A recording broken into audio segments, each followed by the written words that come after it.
Elon Musk's Department of Government Efficiency, or DOGE, is tapping a secretive tech company to speed up deportations. The company is called Palantir, named for the Seeing Stones in The Lord of the Rings. It's not a household name, despite the company now being worth more than Verizon and Disney. Palantir's AI software is used by the Israel Defense Forces to strike targets in Gaza. It's used to assist the Department of Defense to analyze drone footage. And it's now helping the Trump administration with immigration enforcement. ICE records show Palantir recently received a $30 million contract to create a master immigration database. It would track migrant movements in real time.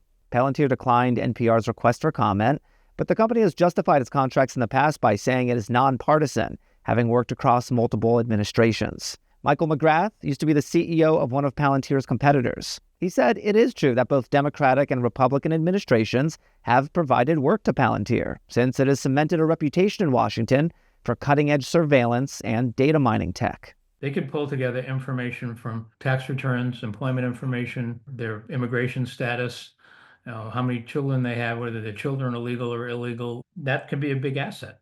It could also be a big risk. Juan Sebastian Pinto, a former Palantir employee, told me the risks should be the focus. He says he wants to shed light on how the company's products actually work. I simply cannot live in a world where my grandchildren have to be processed through a database where their everyday activities, including social media posts, as citizens, are tracked, collected, and used for an authoritarian government's policing database. Pinto helped market Palantir products, including the systems behind what's known as kill chains, AI-driven networks that help identify targets on battlefields.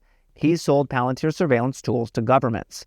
He admits that he grappled for a while with whether he should publicly criticize the company. This is exceedingly rare, since when workers leave, they typically sign legal documents saying they won't disparage the company. As a former employee, I am not even sure about my personal safety in regards to speaking out. In a letter exclusively shared with NPR, Pinto and 12 other former Palantir employees condemned the company's work with the Trump administration. They wrote, quote, "Big tech, including Palantir, is increasingly complicit, normalizing authoritarianism under the guise of a revolution led by oligarchs. We must resist this trend."